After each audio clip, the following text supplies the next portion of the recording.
I set the phone down on the counter without saying a word.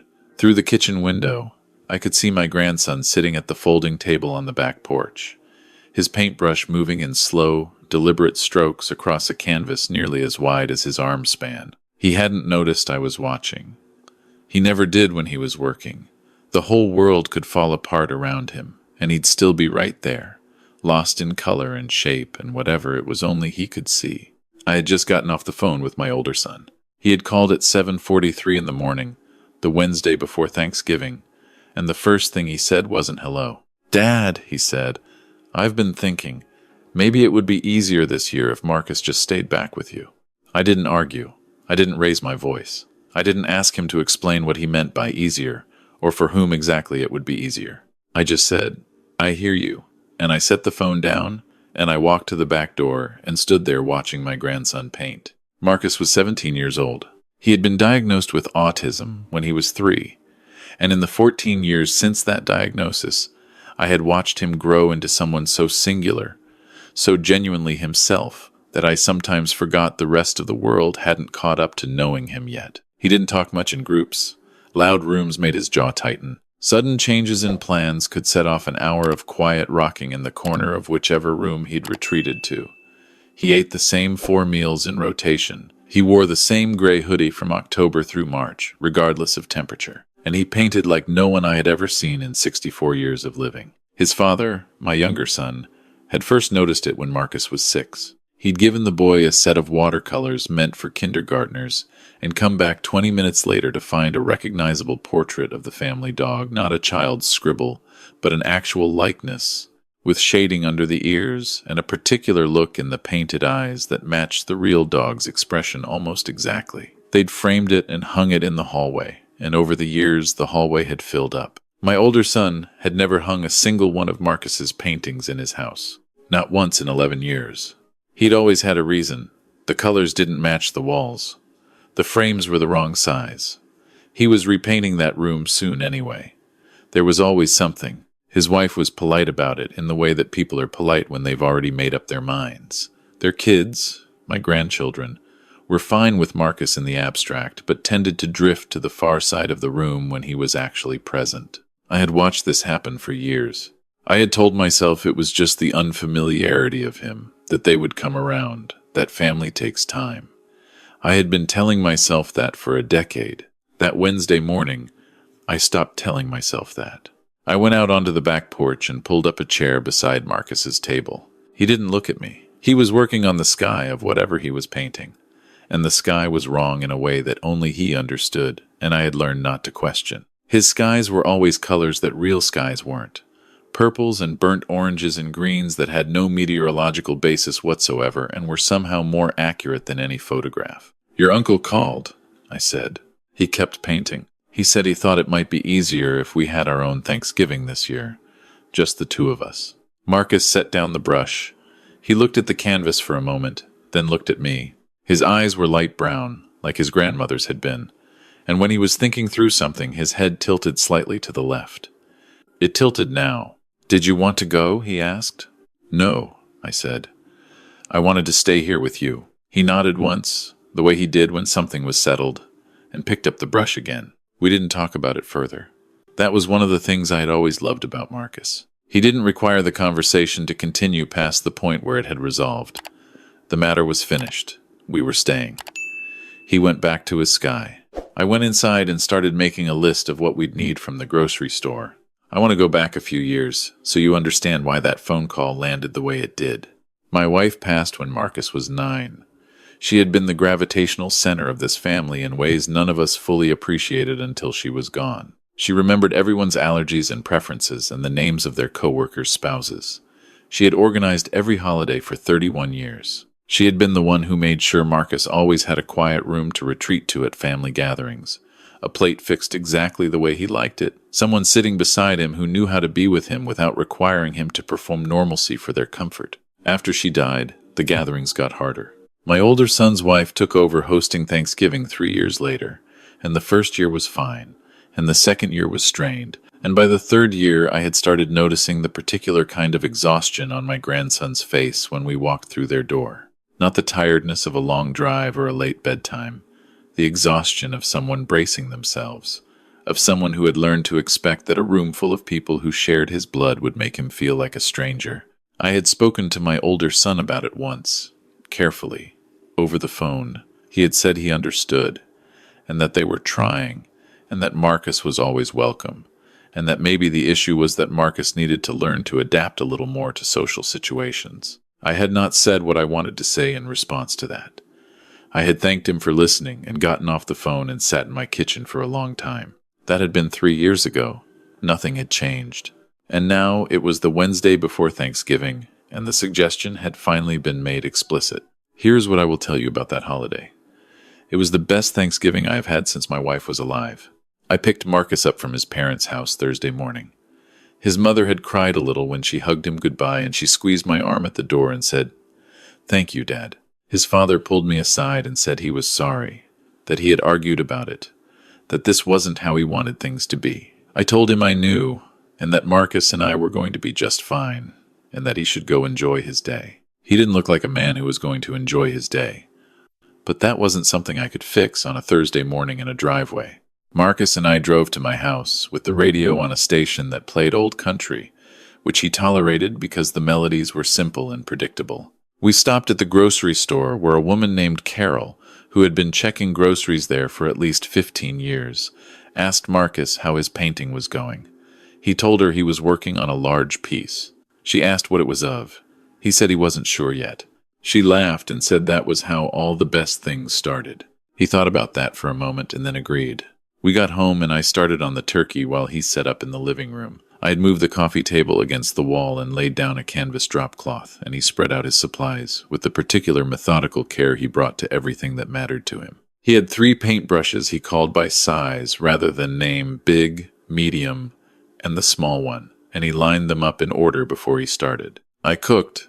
He painted. The house smelled like rosemary and butter and, faintly, like the linseed oil he used to clean his brushes. At some point in the early afternoon, we sat down to eat, and he asked me to tell him about the first Thanksgiving I remembered, and I told him about being 7 years old at my grandmother's house, which had been small and loud and crowded with aunts I didn't know well, and how the best part had been sitting under the table with my cousin pretending we were in a fort. He listened with his full attention, the way he always listened, not waiting for his turn to speak, but actually receiving what I was saying. "Did you like it under the table?" he asked. "I did," I said. "It was the only quiet spot in the whole house." He nodded. "I understand that," he said. "I know you do," I said. After dinner, he went back to the canvas, and I watched football with the sound low. By 8 o'clock, he was still working, and I was half asleep in the armchair. At 9, he came and stood in the doorway between the living room and the hall and said, "Grandpa, come look." I got up and went to look. He had painted the farmhouse where I grew up. He had never seen it in person. He had seen 3 or 4 photographs I kept in an album on the shelf, small faded things from the 1970s, barely legible. What was on the canvas was not a copy of those photographs. It was something else entirely.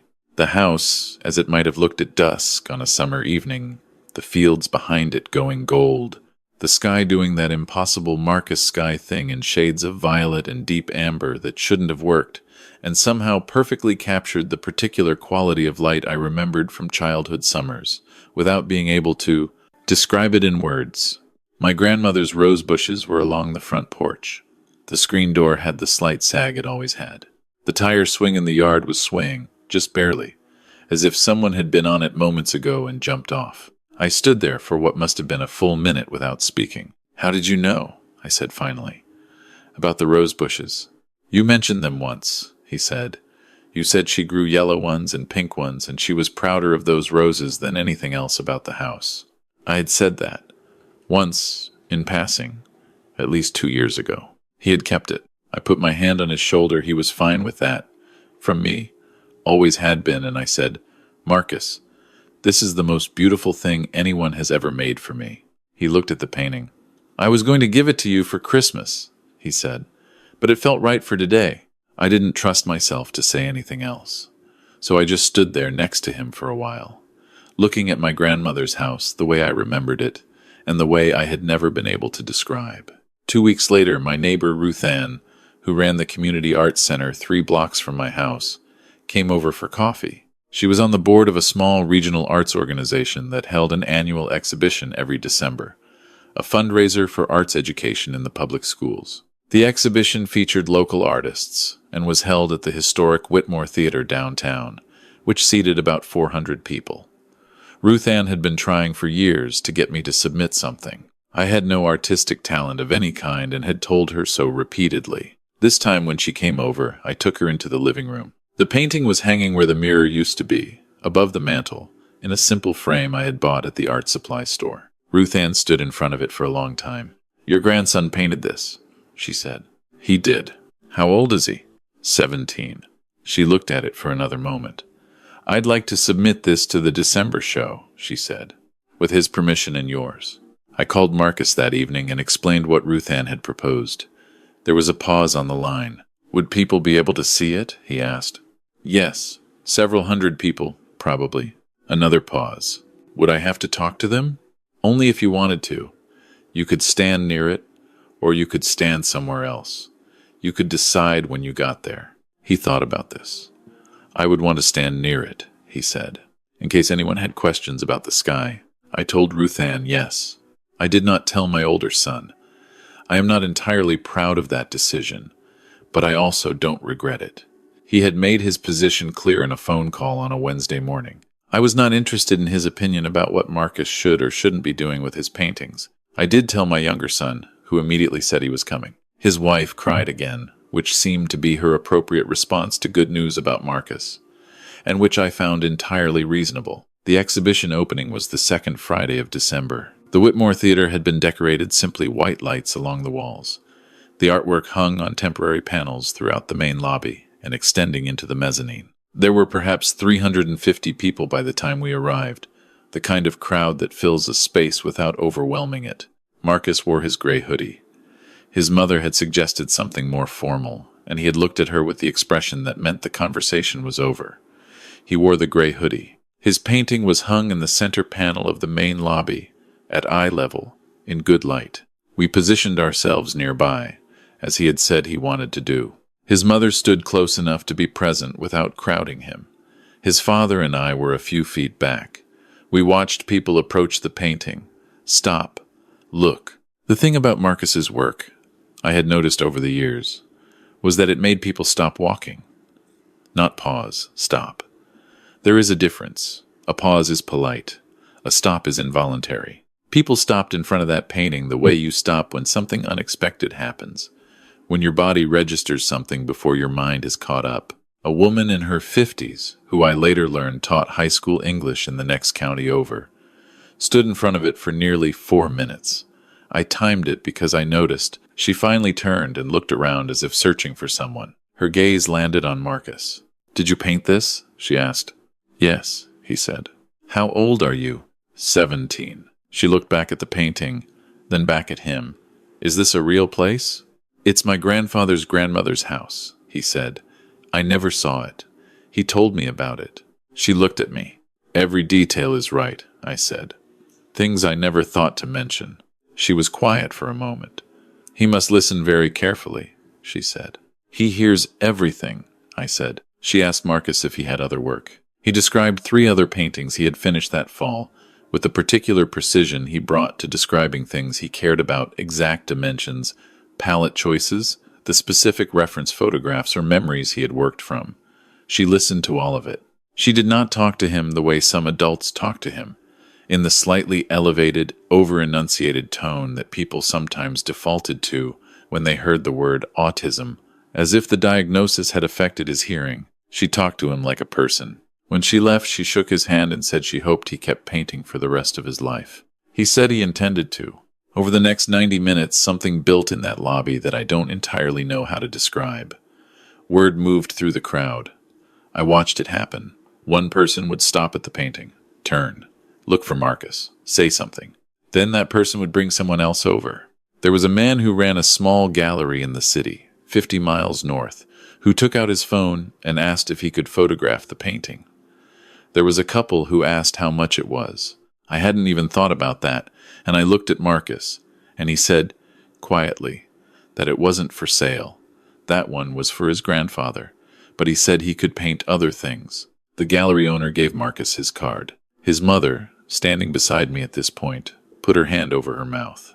I pretended not to notice because she would have been embarrassed. Marcus stood near his painting for the full 3 hours of the opening. He answered questions. He explained his sky. He talked about the specific shade of amber he had mixed for the fields and how he had done it wrong 4 times before getting it right. He did not perform for anyone. He did not smile on cue or shake hands unless someone extended theirs first. He was simply himself, fully and without apology. And the room came to him. At the end of the evening, one of the event organizers announced that the painting had received the exhibition's Distinction of Merit, which came with a small monetary award and, more significantly, an invitation to show in a larger regional exhibition in the spring. Marcus looked at me. "The spring one," he said. "Would you come to that too?" "I would not miss it," I said. We drove home. It was just after 10 o'clock. He fell asleep in the passenger seat about 20 minutes into the drive, which was what he usually did after events, because being present and engaged for 3 hours required everything he had, and the fatigue afterward was real and complete. I drove the rest of the way in quiet, the dashboard lights low, the highway empty. I thought about my wife. I thought about how she would have watched him tonight, the particular expression she had when something exceeded even what she had hoped for. I thought about yellow rose bushes and a screen door that sagged a little. When I got home, I had 31 missed calls. 22 of them were from my older son. The rest were from his wife, from 2 of their grown kids, and from an aunt on my wife's side, who I hadn't heard from in 8 months. I did not listen to the voicemails that night. I set the phone on the kitchen counter and helped Marcus, still half asleep, to the guest room. I tucked the blanket up and said goodnight. He murmured something I didn't catch. I turned off the light. I sat at the kitchen table for a while in the dark. I thought about what I wanted to say, and more importantly, what I didn't want to say. I had 31 missed calls from people who, for varying reasons, had decided that a Wednesday morning in November had been an oversight, or a misjudgment, or something that could now be walked back. I thought about the woman who had stood in front of that painting for 4 minutes. I thought about Marcus explaining his sky to a gallery owner with the same focused seriousness he brought to everything that mattered. In the morning, I listened to the voicemails. My older son's first message was formal, almost businesslike. He had heard about the exhibition from a family friend who had attended. He said he was glad it had gone well. He said he hoped there were no hard feelings. He said he'd like to have us over for Christmas. The second message was less formal. By the 6th message, his voice had the quality it used to have when he was 12 and knew he'd done something wrong and was trying to find the exact right words to make it not be wrong anymore. I recognized it. I had heard it a long time ago. I hadn't heard it in years because he had not, in years, admitted to doing anything wrong. I called him back that afternoon. I kept the call short. I said I appreciated that he'd reached out. I said Marcus had had a wonderful evening and had been recognized for his work and had handled himself with more grace and dignity than a lot of adults I knew. I said I was glad he'd heard about it. I said that Christmas sounded fine if Marcus's parents wanted to bring him, and that I would be bringing my grandson regardless of whether the invitation was issued on the basis of convenience, and that I hoped we understood each other. He was quiet for a moment. "We should have been there," he said. "Yes," I said. "You should have." That was all I said. I didn't add anything to it. I didn't need to. Sometimes the plainest thing is the truest thing, and the truest thing doesn't need decoration. What I want to tell you is this, because I think it matters. Marcus is not defined by what he can do. He is not valuable because he paints, any more than he would be less valuable if he couldn't. The painting is a gift, and I am grateful for it. And watching the world discover him through it has been one of the great privileges of my older years. But that is not the point of this story. The point of this story is that my grandson sat under the lights in the lobby of a beautiful old theater, and he answered questions and he explained his sky, and he did not apologize for how he moves through the world, or how much noise it costs him to be present in a crowd, or the fact that he wore a gray hoodie to a formal event. He planned for his own future that night. He gave a gallery owner his contact information, written in the precise, architectural handwriting he had developed on his own. He is already talking about what he wants to show in the spring exhibition, the subject and the palette and the approach. He mentioned that after graduation he wants to take some art courses, And he mentioned it the way he mentions things that are decided, not things that are wished for. He is going to be fine. He was always going to be fine. What he needed was not intervention, or management, or careful stage setting by people who would only include him under certain conditions on certain days when it was convenient. What he needed was what every person needs, which is someone who would rather stay home with him than be anywhere else without him, and who would let the rest of the world come to the obvious conclusion on its own schedule. The rose bushes in the painting are yellow and pink, exactly as I described them once, in passing, years ago. He heard every word. He always does. If you are raising a child like my grandson, or you love someone the world keeps trying to leave out of the room, I want you to know something. The room will come around. It will not always come around on your timeline. And it will not always come around without someone first making the comfortable and cowardly choice. And there will be Wednesday mornings when the phone rings and what you hear will make you set the phone down quietly and stand at the window and breathe. But the room comes around. Stay in it. Stay in the quiet porch table corner of it and paint your impossible sky. And let the world walk through that lobby and stop walking. It will stop. I promise you. It stopped for my grandson on a Friday evening in December, in a gray hoodie, with 31 missed calls on my kitchen counter and a painting of my grandmother's house hanging in the best light in the room. If you have someone in your life who has been told, in some way or another, to maybe stay home this year, share this story in the comments. I read every single one. And if you're sitting somewhere right now feeling like that person yourself, like the one who keeps getting suggested out of the room, I want you to hear me. Your sky is the right color. They just haven't looked at it closely enough yet.